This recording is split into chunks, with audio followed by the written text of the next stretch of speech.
Okay, good afternoon. Today is Saturday, the 6th of May. I'm going to show you my DIY PVC irrigation system that I made over here for this raised bed. When I get done explaining that, I'm going to take you down here and show you another system I put in, which I'm not really thrilled about. That's a Mr. Irrigation system I got down there. And another green sprinkler hose that just failed that I bought a year ago. It's already no good. Anyway, I had a bunch of extra 1/2-inch PVC pipe. And what I did, I've got my tomato plants in here. I spaced them accordingly. Cut these way down to 6 plants this year. That's plenty. And last year I was spending about roughly 2 hours plus 7 days a week watering all these beds. So I built this irrigation system, and I finally got my last piece, which is this little guy down here, and I'll show you that in a minute. That's like an unobtainium issue item if you don't know exactly what to ask for. And I will show you the actual part. It's an Apollo 1/2-inch MPT 3/4 FHT irrigation swivel adapter. That's what was holding me up. There's the actual Lowe's, I guess, SKU 194638 1/2-inch 3/4 PVC swivel. I bought several of them, 4 of them total. And all you need is 1/2-inch PVC.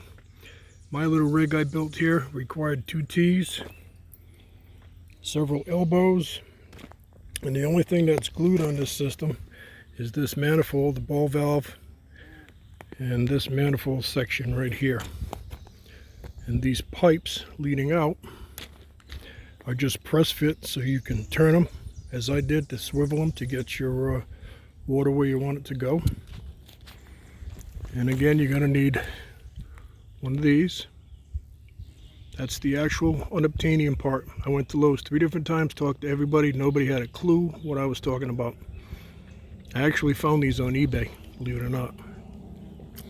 And you're going to need a threaded or unthreaded, you can do it either way, ball valve, and a male threaded PVC 1/2-inch pipe end to connect them.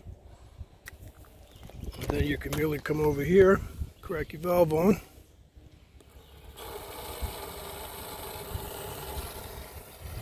and the water starts to come out. And you can set it however fast you want the water to come out. Hopefully I'm catching this. I can't see the screen here on my phone.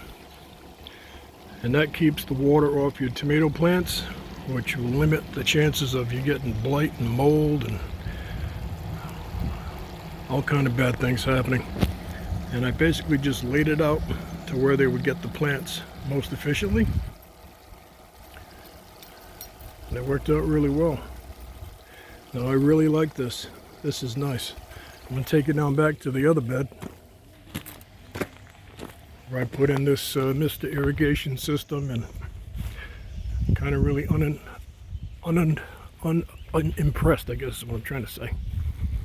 It's just a very slow drip. And I bought another 100 feet of this brown hose yesterday. That's been on about 5 minutes. It's just now starting to drip. And that's all it does, is drip very, very slowly. So you need to put a lot of it in. I got some cucumbers down here, more tomatoes over there. Squash are doing really good.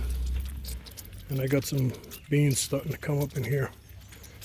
But this brown stuff is that Mr. Irrigation. And it does okay. You just need to use a lot of it. But I like my homemade PVC a whole lot better. And then this green hose, it died yesterday. But it does okay. You just have to use a lot of it. Alright, that's a little garden update and DIY PVC drip irrigation with the part numbers if you want to make something like that. Hopefully that helps you. We're having a beautiful day up here in Middle Tennessee. Absolutely gorgeous. Mid-80s today. Alright, that's it. I hope this little quick video helps somebody. Pretty easy to build yourself a PVC irrigation system. Really wasn't nothing to it. Just leave your lines going down your beds uncemented so you can twist them and aim them. Alright, that's it. I'm gone.